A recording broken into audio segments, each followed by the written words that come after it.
Subscribe करे खातिर लाल button दबाई और भोजपुरी के ताजा अपडेट पहले पावे खातिर घंटी वाला बटन दबाई।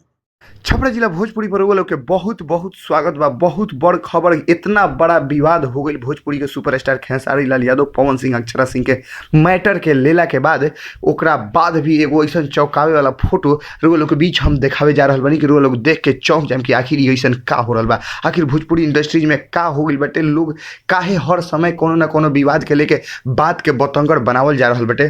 दर्शक लोग हम बताओ कि रउआ लोग ई चीज के जान जाई कि भोजपुरी के सुपरस्टार खेसारी लाल यादव जौन की बीते दिन संदीप तिवारी वाला मैटर के लेके पूरा मामला बाजार गरम कैले रहे। जी हाँ, रुआ लोग भी चारों तरफ देखनी कि खेसारी लाल एक तरफ से कुछ बयान देता रहा, केनियो से पवन सिंह बयान देता रहा, तो वही में अक्षरा सिंह कुछ बोलता रही।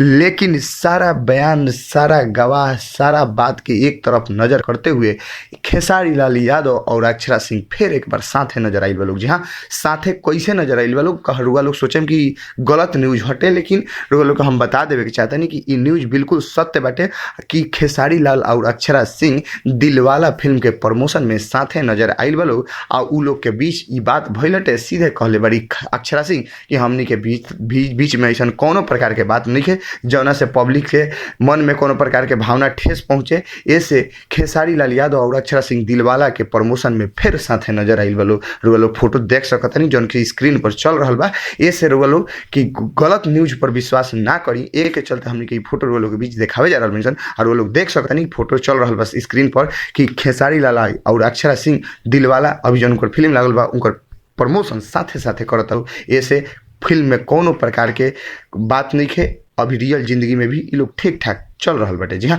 भोजपुरी के ताजा खबर वो लोग बीच ऐसे ले आवता सर, बस लाल बटन दबा के सब्सक्राइब करी और बेल आइकन यानी घंटी वाला बगल में दबा।